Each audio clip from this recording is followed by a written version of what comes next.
الحمد لله نحمده ونستعينه ونستغفره ونؤمن به ونتوكل عليه ونعوذ بالله من شرور أنفسنا ومن سيئات أعمالنا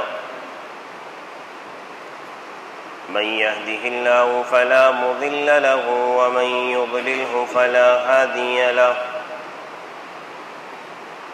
ونشهد أن لا إله إلا الله وحده لا شريك له ونشهد أن سيدنا ومولانا محمدا عبده ورسوله أما بعد فأعوذ بالله من الشيطان الرجيم بسم الله الرحمن الرحيم لن تنالوا البر حتى تنفقوا مما تحبون وما تنفقوا من شيء فإن الله به عليم صدق الله العظيم ونحن على ذلك لمن الشاهدين والشاكرين والحمد لله رب العالمين۔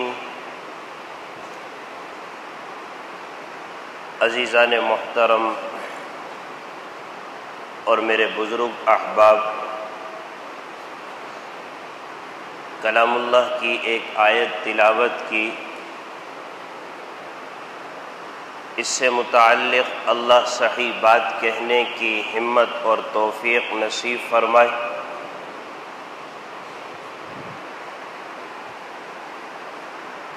یہ مہینہ ذوالحج کا مہینہ ہے۔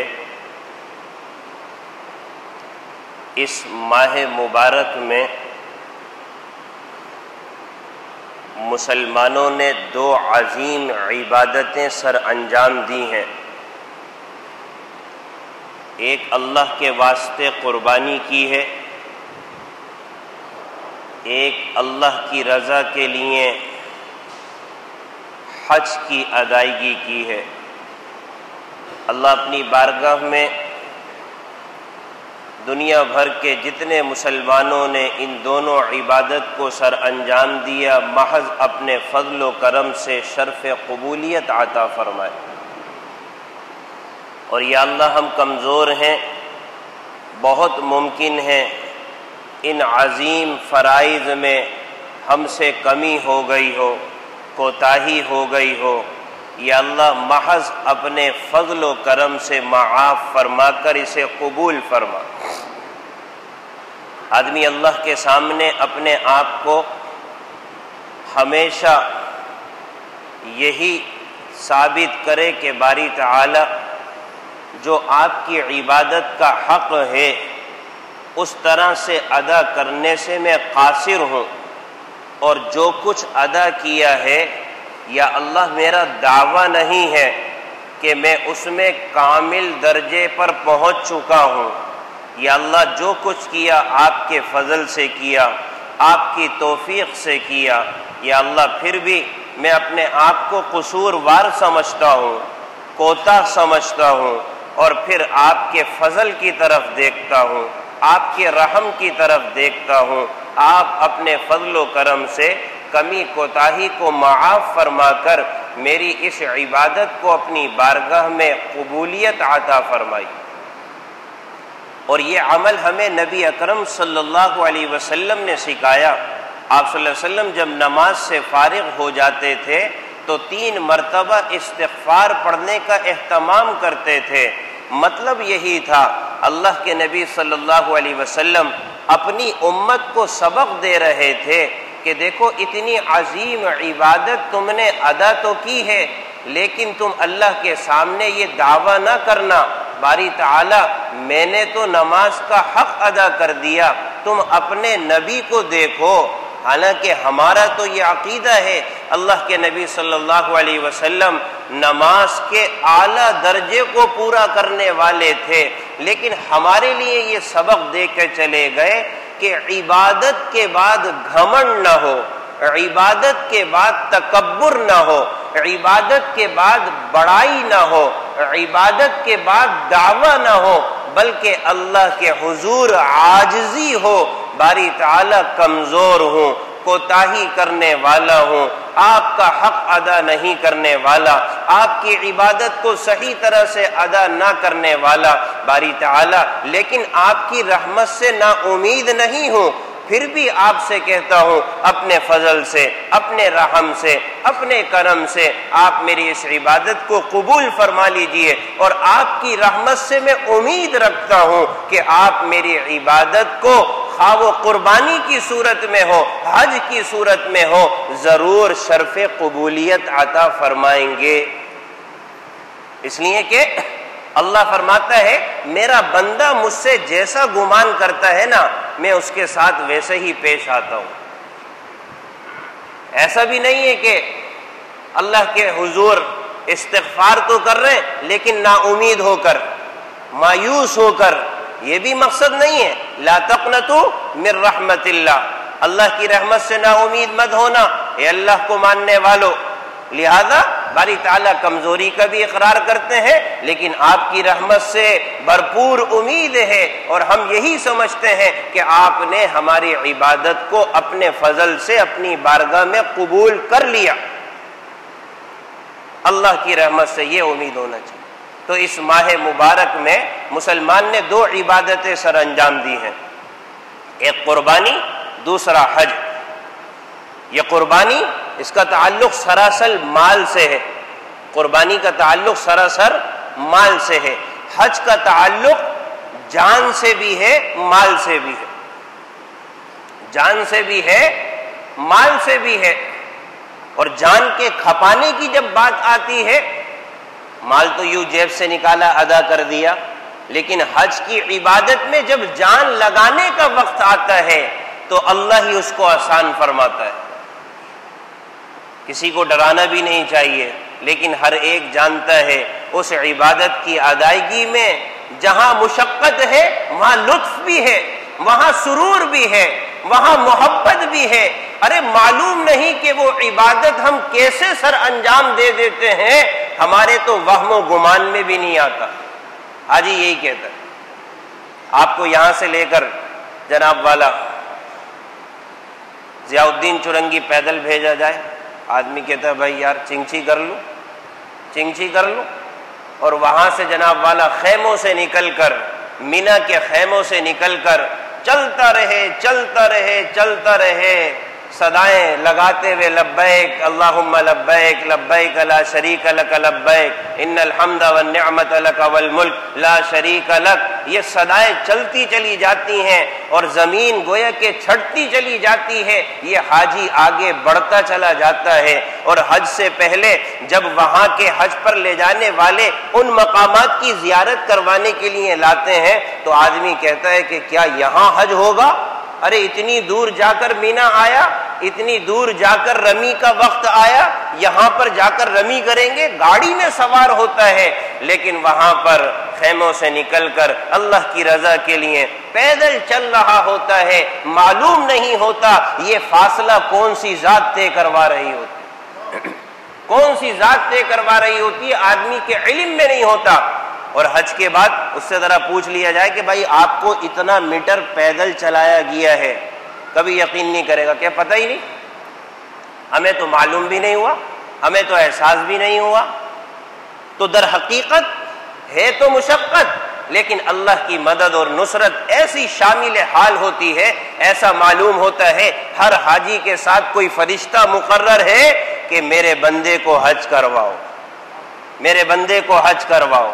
اس کا پیدل جو سفر ہے اس میں لطف، اس میں محبت، اس میں مسرت رکھ دو۔ آدمی جب مزدلفہ کی رات جا رہا ہوتا ہے عرفات کے میدان سے نکل کر، میرا عزیزو کیا عالم ہوتا ہے، اکیلے میں اس کو پیدل وہاں پر بھیج دیا جائے عرفات سے مزدلفہ، آدمی وقت ہی گنتا رہے گا کہ کب جناب والا مزدلفہ آئے گا۔ لیکن جب حج میں آتا ہے ایسا مستانہ وار چل رہا ہوتا ہے، میرا عزیزو معلوم نہیں ہوتا کہاں سے کہاں جناب والا قدم با قدم پیدل چلتا چلتا اللہ کے راستے میں مزدلفہ پہنچ جاتا ہے، احساس نہیں ہوتا کہاں سے کہاں پہنچ گئے۔ یہ دونوں عبادتیں اس ماہ مبارک میں مسلمان سر انجام دے رہے تھے، ایک مال، دوسرا جان، ایک مال، دوسرا اپنی جان، دوسری جان کی محنت. تو ان دونوں عبادتوں نے ہمیں یہ سبق دے دیا. ہر عبادت سے سبق بھی حاصل کرنا چاہیے. یہ نہیں کہ میرے پاس تو بڑا مال ہے لہذا بڑے سے بڑا جانور قربان کرنا کوئی مشکل نہیں ہے. میرے پاس بڑا سے بڑا مال ہے لہذا اعلیٰ سے اعلیٰ حج کا پیکج لے کر حج کرنا میرے لیے کوئی مشکل کام نہیں ہے. عبادتوں کا مقصد ہے، اس کے پیچھے پیسہ نہیں ہے کہ جناب والا آپ نے خیمہ جو ہے وہ 5 نمبر کا لے لیا مینا میں، 10 نمبر کا لے لیا اور آدمی اپنے مال پر گھمنڈ کرتا رہے. ہم نے تو جناب والا لاکھوں کا پیکج لیا تھا، ہمیں حج محسوس ہی نہیں ہوا.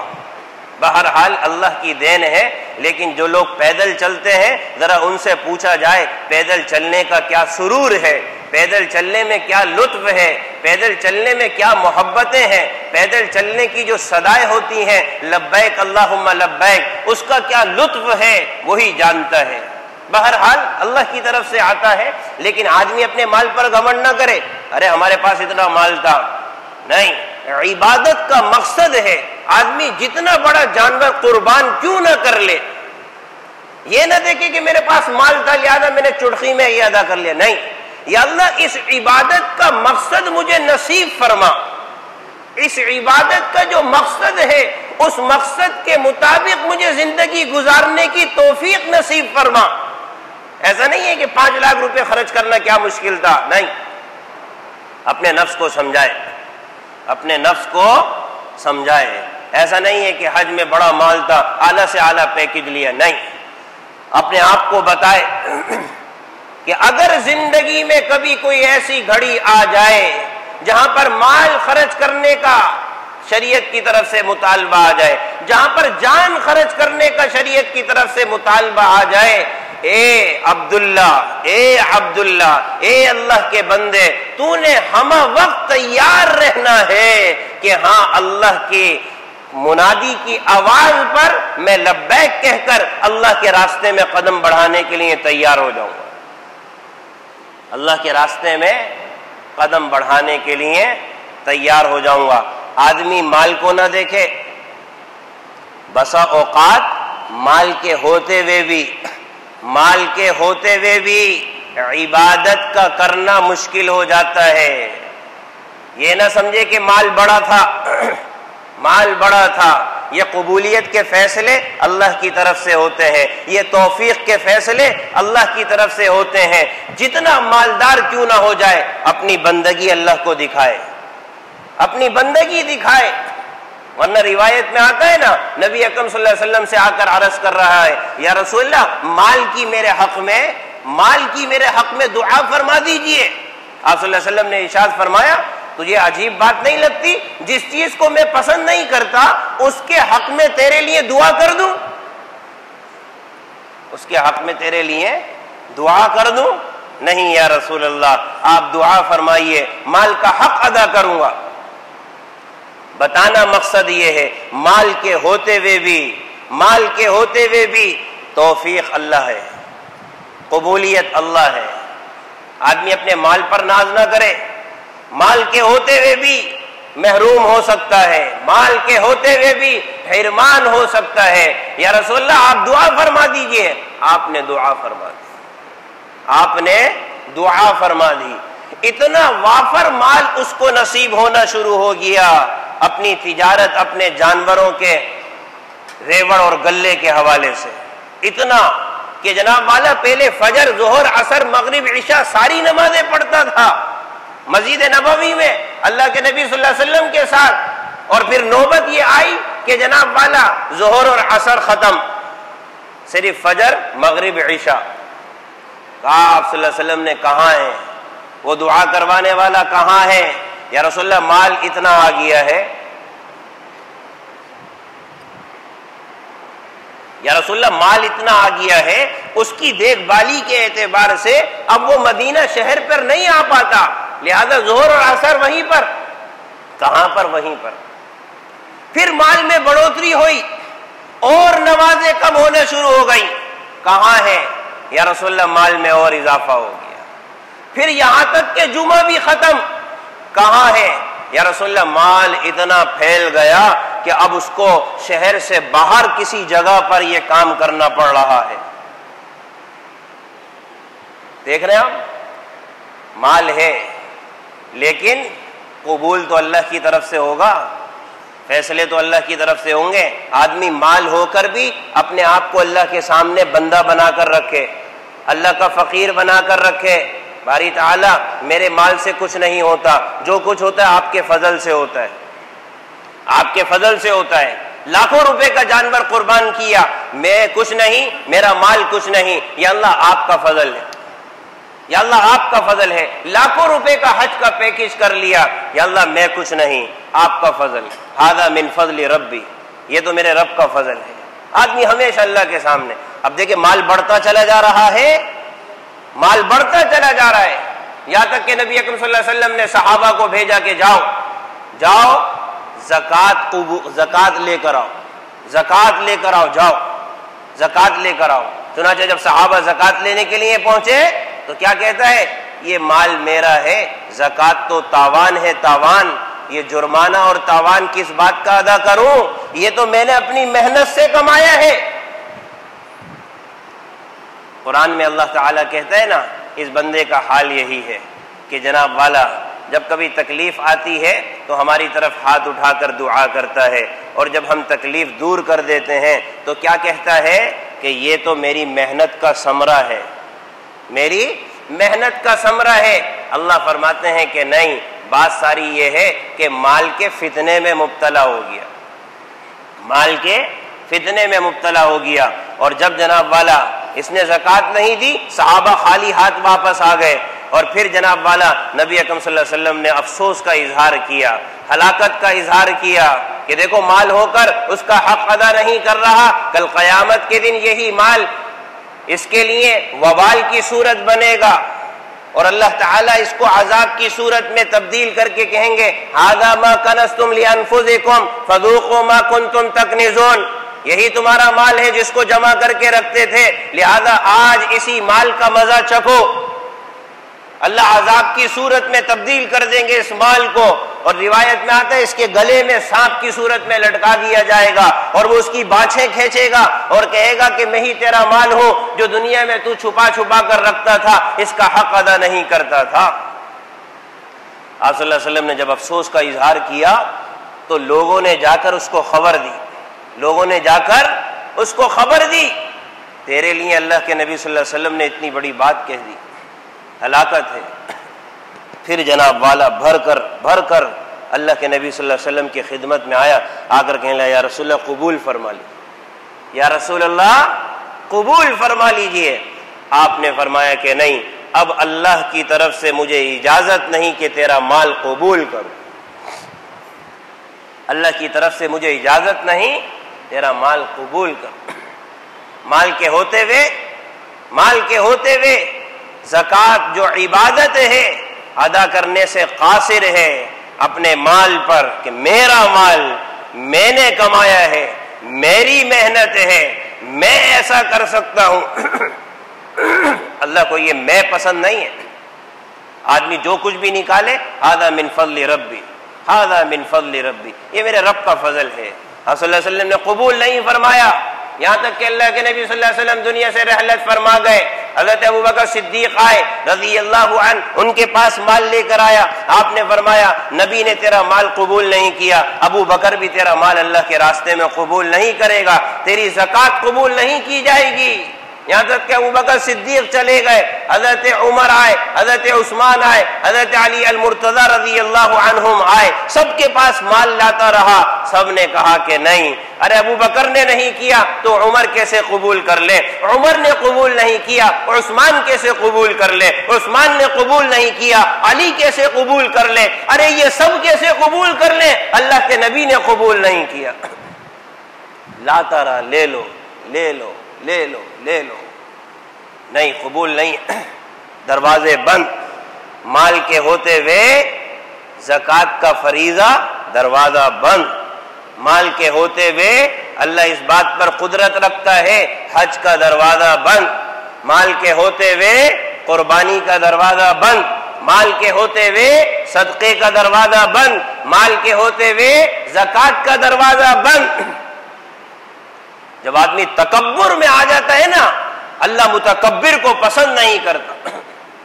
مال پر گھمنڈ، مال پر تکبر، میرا مال، میری محنت، اللہ کا دیا ہوا سب کچھ ہے۔ اللہ قرآن میں واضح انداز میں کہہ رہا ہے، جب ہم اس کو مال دیتے ہیں تو کہتا ہے کہ یہ میرے اپنی محنت کی کمائی ہے۔ یہ ہاتھ، یہ پاؤں، یہ دل و دماغ اس کو کس نے دیا ہے؟ جس سے اس نے کمایا۔ کیا مال ماں کے پیٹ سے لے کر آیا تھا؟ اپنا مال ہے تو لے کر دنیا سے کیوں نہیں جاتا قبر میں؟ اور روایت میں آتا ہے صحابہ کے پاس لاتا رہا، کسی نے قبول نہیں کیا، اسی طرح سے دنیا سے انتقال کر گیا کہ اللہ کے راستے میں مال قبول نہیں کیا گیا۔ لہذا جو کچھ بھی ہے باری تعالی، ہمارے پاس مال کیوں نہ ہو، ہمیں قربانی کیا چیز، کس چیز کا سبق دیتی ہے قربانی؟ حج ہمیں کس چیز کا سبق دیتا ہے؟ سبق اصل بنیاد ہے، ورنہ آدمی کے دل و دماغ میں یہ بات بھی ایسی پیوست ہو جاتی ہے، یار 2 لاکھ کا جانور قربان کرنا کوئی مشکل تھوڑی ہے، اللہ نے کروڑ پتی بنایا ہے، اللہ نے کروڑ پتی بنایا ہے۔ معلوم یہ ہوا کہ قربانی کا جو مقصد ہے نا، اس حوالے سے اس کے دل پر کچھ چوٹ نہیں پڑ رہی، اس نیت سے کرے کل کو اگر اللہ کا حکم ہوا اس سے بڑھ کر جو اللہ نے دیا ہے سب قربان کرنے کے لیے تیار ہو جاؤں گا۔ اس پر ذرا اپنے نفس سے سودا کروانے کی بات کرے نا، پھر پتہ لگے گا کہ یار اللہ نے کروڑوں دیا ہے تو 2 لاکھ خرچ کرنے میں کیا مشکل ہے۔ نہیں، کل اللہ اگر 1 کروڑ مانگے، یا اللہ آپ کا مال ہے، یا اللہ آپ کا مال ہے، آپ جیسا حکم کریں ہم تو آپ کے لیے راضی ہیں، ہم تو آپ کے لیے راضی ہیں۔ اسی طرح سے اللہ تعالی کی طرف سے جان کے حوالے سے دین کے لیے محنت درکار ہو، قربانی درکار ہو، مشقت درکار ہو، باری تعالی ہم اس کے لیے بھی راضی ہیں۔ یہ قربانی اور یہ حج انسان کو اس بات کا سبق دیتا ہے کہ جہاں مال خرچ کرنے کی بات آئے، آمنا وسلمنا وصدقنا، بس جہاں پر محنت جان کھپانے کی بات آئے باری تعالی ہم کھپا دیں گے۔ حضرات اہل علم اتنی بڑی بات ارشاد فرماتے ہیں، ارے اللہ کی بخشش کو تو ذرا دیکھو، اللہ کی بخشش کو تو ذرا دیکھو، قربانی کرنے والا ایسا ہے، قربانی کرنے والا ایسا ہے، اتنا اجر کمانے والا ہوتا ہے جتنا اجر حضرت ابراہیم علیہ السلام نے کمایا۔ پھر اہل علم فرماتے ہیں آپ نے تو 1 بکرا دیا تھا، حضرت ابراہیم نے تو لخت جگر اسماعیل کو دیا تھا، تو پھر آپ کو برابر کا ثواب کیسے مل رہا ہے؟ میں نے تو 20,000 کا بکرا دیا، وہاں پر لخت جگر 7 سال کا حضرت اسماعیل علیہ السلام، حضرت ابراہیم کی کوئی اولاد نہیں تھی، انگلی پکڑ کر جب چلنے کے قابل بچہ ہوا تو کہا کہ ہمارے راستے میں قربان کر دو، اور آپ کو 1 جانور ذبح کرنے پر وہ اجر مل رہا ہے۔ ارے یہ اللہ کا رحم ہے کہ اللہ نے انتہا کے اعتبار سے دونوں کو برابر کر دیا۔ اے میرے بندو، اللہ تعالیٰ تم سے بڑی محبت کرتا ہے، اگر تم نے میرے ابراہیم کی سنت پر عمل کرنے کے لیے بکرا ہی ذبح کیوں نہ کیا ہو، لیکن انتہا کے اعتبار سے میں نے دونوں کو اپنے رحم سے برابر کر دیا، لہذا بکرا ذبح کرو گے اجر اتنا ملے گا جتنا ابراہیم نے اسماعیل کو پیش کیا تھا۔ اللہ اتنا دے رہا ہے، اللہ اتنا دے رہا ہے، تو میرا عزیزو یہ قربانی تو کروڑوں سے بڑھ کر ہو گئی ہے۔ کوئی آدمی کہے کہ جناب والا اپنا لخت جگر، اپنا محبوب پیارا بچہ آپ 1 کروڑ میں دے دیں، آدمی کہے گا نہیں۔ معلوم یہ ہوا نتیجے کے اعتبار سے اللہ نے اس کو کیا درجہ نصیب فرما دیا، لہذا پھر ہم بھی اللہ کے سامنے اپنا ارادہ ایسے پیش کریں، باری تعالیٰ آپ نے اجر اور ثواب تو ہمیں دے دیا، لیکن ہم اس بات کا عزم کرتے ہیں اگر واقعتاً کل کو حضرت ابراہیم علیہ السلام جیسی قربانی آپ کی طرف سے ہم سے مانگی گئی تو ہم دینے کے لیے تیار ہوں گے۔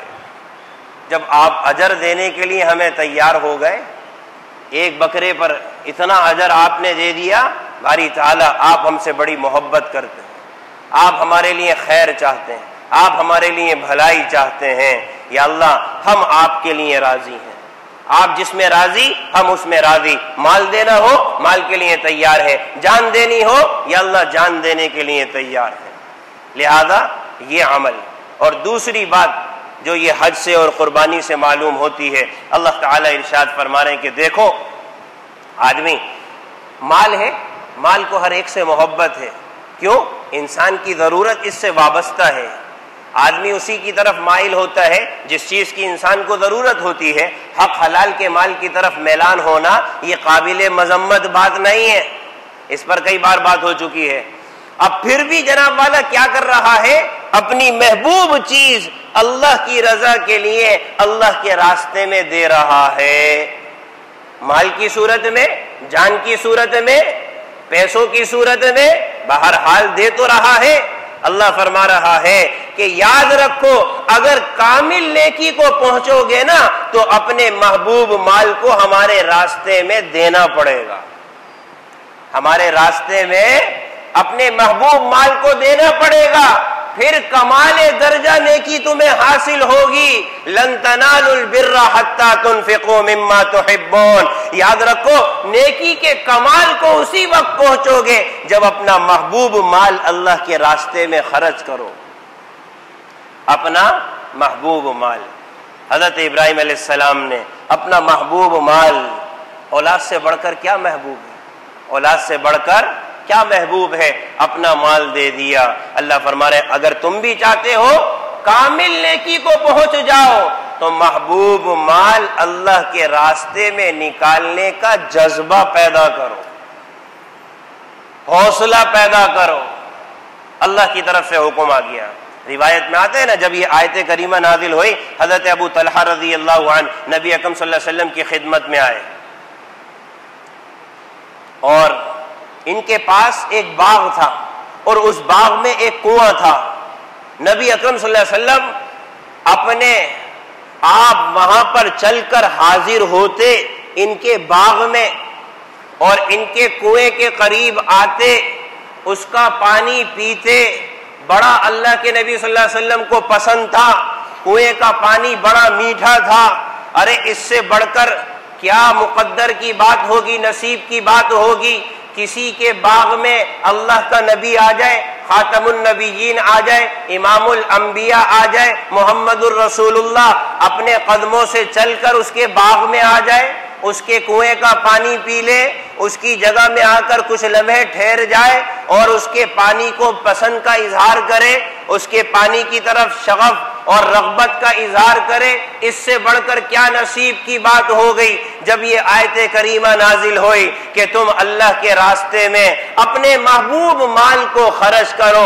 حضرت ابو طلحہ آئے، کہنے لگے یا رسول اللہ اس سے بڑھ کر کوئی محبوب مال ابو طلحہ کی نظر میں نہیں ہے، جس مال کے پاس، جس باغ میں، جس زمین میں، جس کنویں پر جس کا مالک ابو طلحہ ہے، اللہ کا نبی چل کر آئے، اس سے بڑھ کر ابو طلحہ کے ہاں کون سی چیز پسندیدہ ہوگی۔ لیکن رب نے کہا ہے اگر کامل نیکی کو پہنچنا چاہتے ہو محبوب مال اللہ کے راستے میں خرچ کرو۔ یا رسول اللہ ابو طلحہ کہتا ہے آج کے بعد سے یہ پورا کا پورا باغ اللہ کے راستے میں وقف ہے، اللہ کے راستے میں وقف۔ نبی چل کر آتے تھے، پانی پیتے تھے، شیریں پانی تھا، بڑا محبت والا پانی۔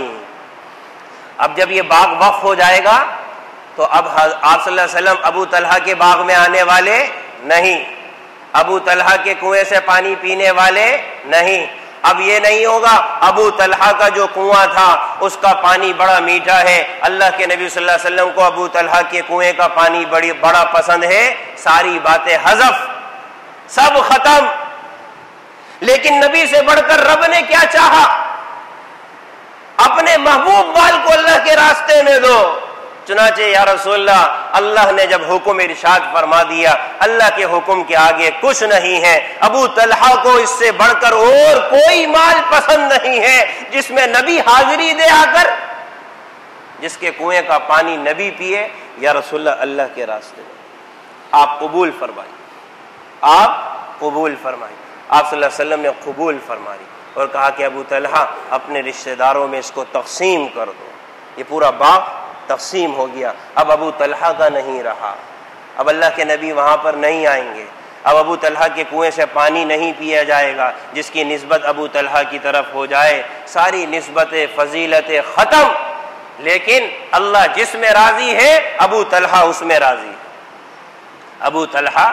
لہذا سبق یہ ہے کہ دیکھو اللہ کے راستے میں اپنا محبوب مال خرچ کرنے کا اہتمام کرو۔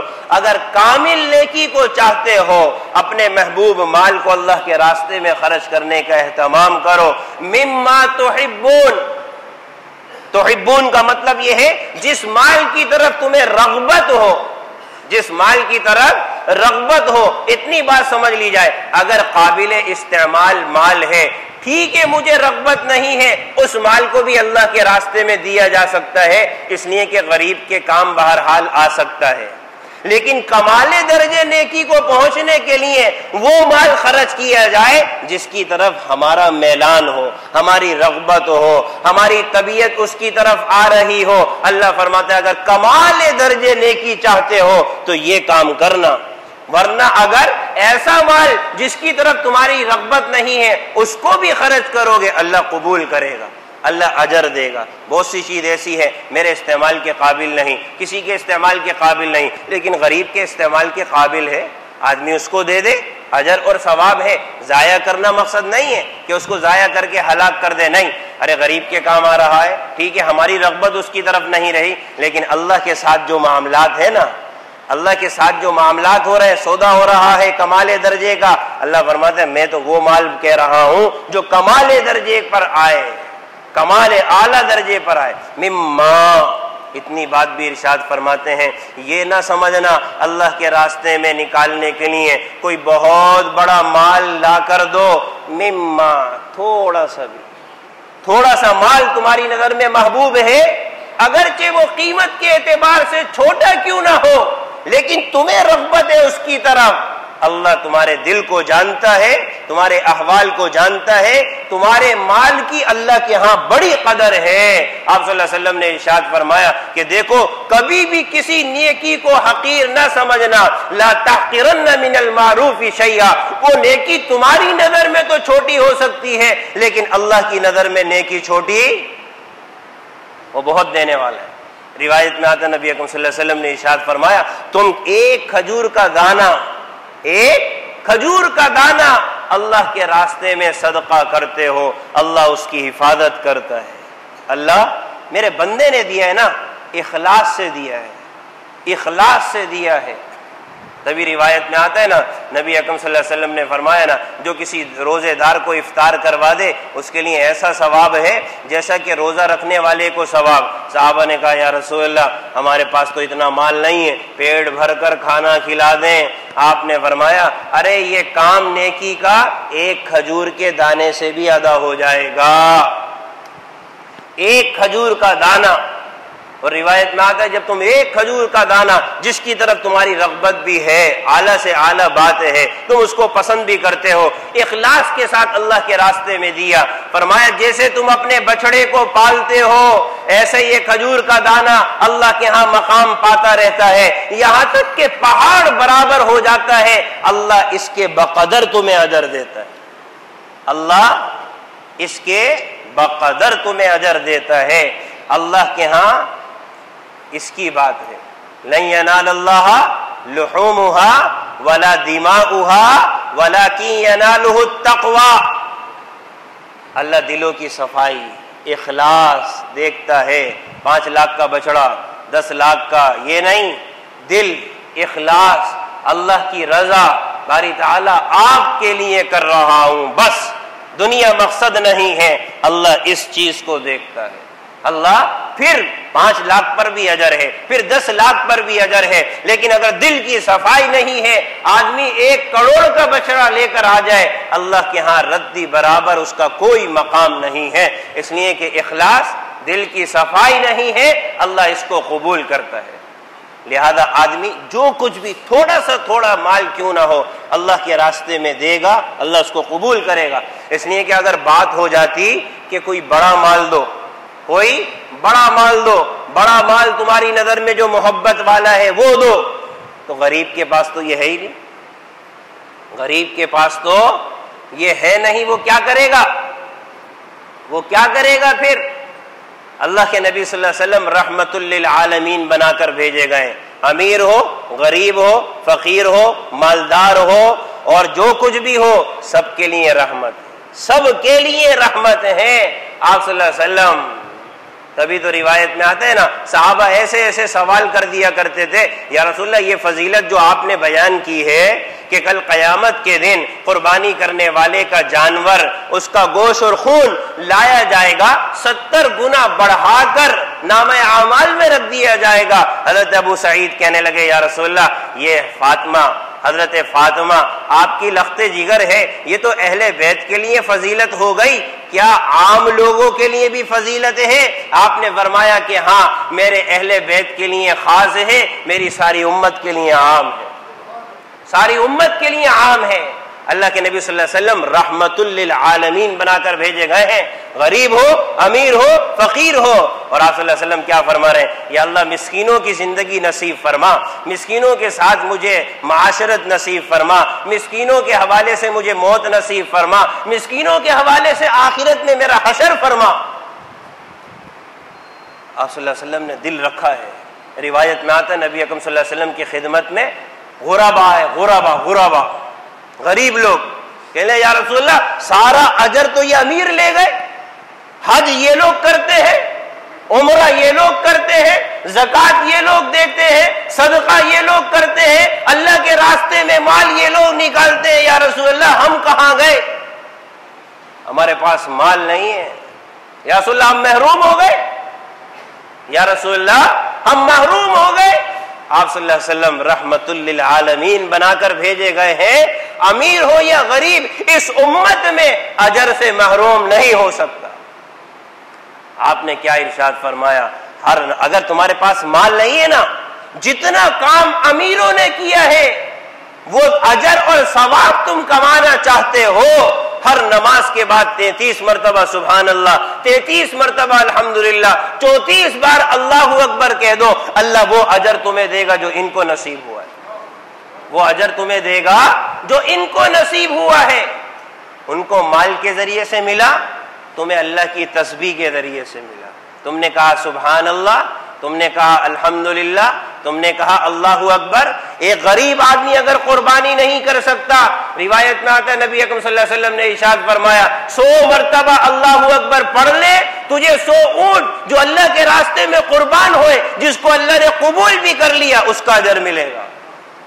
پیسے نہیں ہے، مال نہیں ہے، لیکن امت محمدیہ محروم نہیں ہے، امت محمدیہ محروم نہیں ہے۔ لہذا اللہ فرما رہے جو کچھ بھی مال خرچ کرو اللہ کے راستے میں، اپنا محبوب مال نکالو۔ لہذا قربانی اور حج ہمیں اس بات کی طرف متوجہ کرتا ہے، اپنا محبوب مال نکالنے کے لیے بھی مسلمان کو تیار رہنا چاہیے۔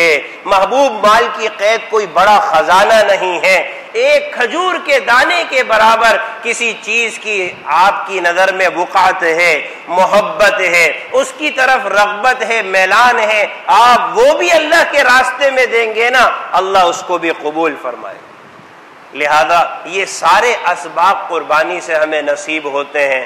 میرا عزیزو، یہ تو بڑی بڑی قربانیاں ہیں، ایک چھوٹی قربانی جو روز مرہ کے حوالے سے مسلمان کے سامنے آتی ہے، آدمی اس کو دینے کے لیے اللہ کے لیے راضی ہو جائے، وہ کیا قربانی ہے؟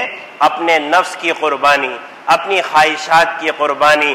گناہ کرنے کا دل کر رہا ہے لیکن میں اپنے کریم رب کو ناراض نہیں کروں گا، گناہ کرنے کا دل کر رہا ہے میں اپنے رحیم رب کو ناراض نہیں کروں گا۔ یا اللہ میری زندگی میں اتنا لمحہ پلک جھپکنے کے برابر بھی نہ آئے کہ جس میں میں آپ کی نافرمانی کروں۔ اتنی قربانی تو ہم دے سکتے ہیں بھائی، روزانہ کے حساب سے آئے دن گناہ ہمارے سامنے آ رہے ہیں، اللہ کی نافرمانیاں آ رہی ہیں، دل چاہ رہا ہے رغبت ہو رہی ہے، نفس اس کے اوپر آمادہ ہو رہا ہے، میلان ہو رہا ہے، لیکن نہیں، مجھے وہ کام نہیں کرنا جس سے میرے اللہ نے مجھے منع کیا ہے، میرے رسول نے منع کیا ہے۔ کم سے کم یہ قربانی تو ہم دے سکتے ہیں کہ اپنے لختے جگر کا خون نہیں کر سکتے، نہ ہم سے مانگا جا رہا ہے، اپنی خواہشات کا تو خون کر سکتے ہیں اللہ کی رضا کے لیے۔ اور پھر روایت میں آتا ہے نا، آدمی اپنی خواہشات کا خون کیسے کرتا ہے؟ سب سے بڑی مثال اس کی ہے جب بد نظری کرنے کا موقع آتا ہے، کوئی نہیں دیکھنے والا، اس لیے کہ آگ کا ڈلا ہے، آدمی کیسے گھما لے کوئی نہیں جانتا، کوئی نہیں جانتا، لیکن صرف ایک ذات جانتی ہے، یعلم خائنۃ الاعین، وہ ذات ایسی ہے تمہاری آنکھ کی جو خیانتیں ہیں نا اس سے بھی وہ واقف ہے۔ اب یہاں پر اس گناہ کے کرنے پر اصرار ہے، خواہش ہے، دل کا میلان ہے، لیکن اپنی خواہشات کو قربان کرنا ہے۔ اور پھر روایت میں آتا ہے نبی اکرم صلی اللہ علیہ وسلم نے ارشاد فرمایا، جو اس خواہش کو قربان کرے گا، اور یہ اللہ کے طرف سے اور شیطان کے حوالے سے فرمایا، اس کے تیروں میں سے ایک تیر ہے، اگر آدمی اس سے اپنی حفاظت کر لے تو اپنے دل میں ایمان کی حلاوت محسوس کرے گا، اپنے دل میں ایمان کی حلاوت۔ لہذا گناہوں سے بچنے کا اہتمام کیا جائے، ان خواہشات کو کم سے کم اللہ کے لیے قربان کر دیا جائے۔ اللہ سمجھ کے عمل کی توفیق نصیب فرمائے۔ وآخر دعوانا